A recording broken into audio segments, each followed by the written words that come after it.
It's all entirely routine, until it's not. A US Marine expeditionary force at the ready, while world leaders wrestle with the tangled question, what to do about Iran.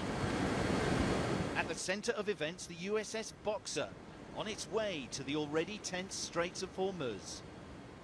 Anything that's asked of us that can make the situation, the geopolitical situation, more stable, they're chomping at the bit to kind of get after it.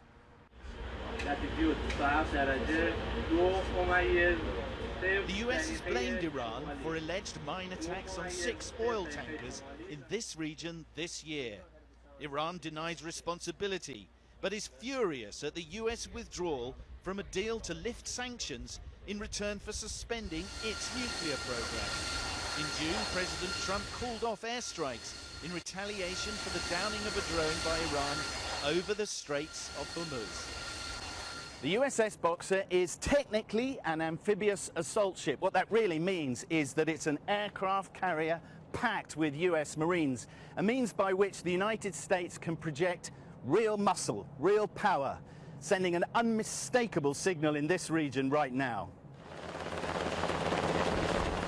And a routine transit to protect shipping lanes through the straits that brings a ship this size, carrying 1,500 Marines, within the sight of Iran's coast will inevitably be seen as provocative in Tehran.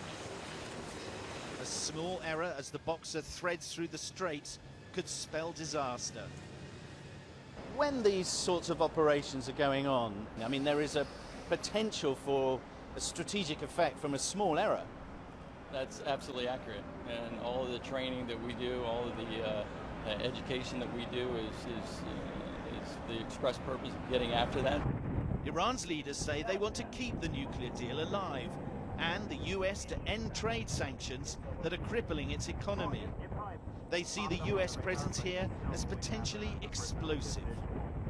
The United States is intervening in order to make these waters insecure for Iran. You cannot make these waters insecure for one country and secure for others. You cannot simply disregard a possibility of a disaster, but we all need to work in order to avoid one. The Boxer's flotilla got through the straits without a hitch.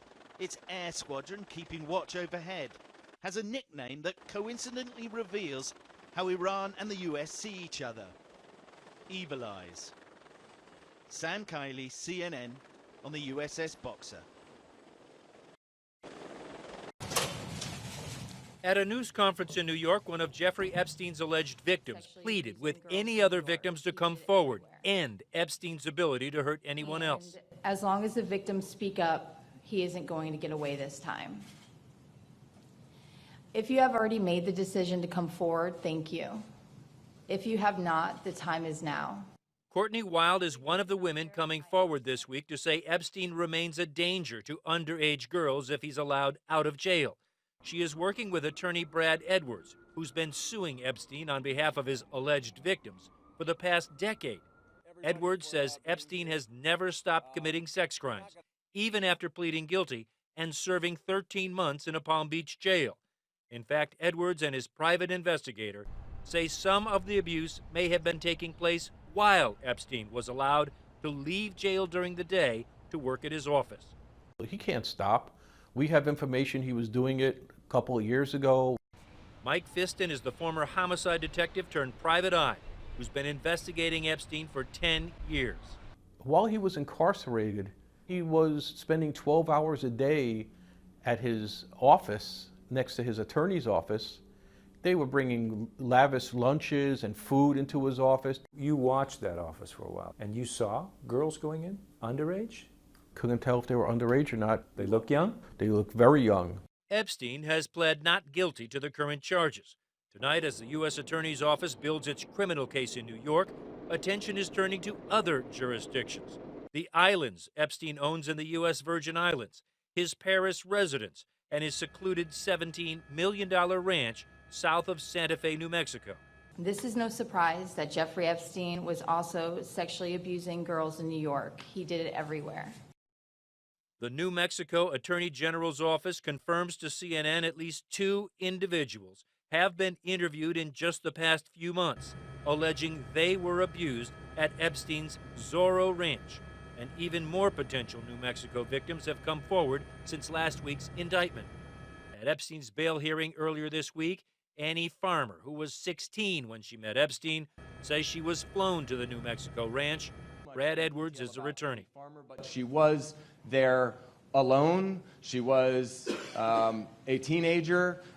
She was there under the false pretense of, this is a place where I'm going to fly you to my ranch so that we can meet with you. That was her reason for being there, believing that this was some interview process with a bunch of other victims. Really, she was there alone and engaged in this same type of exploitation. So, Drew Griffin, CNN, Atlanta.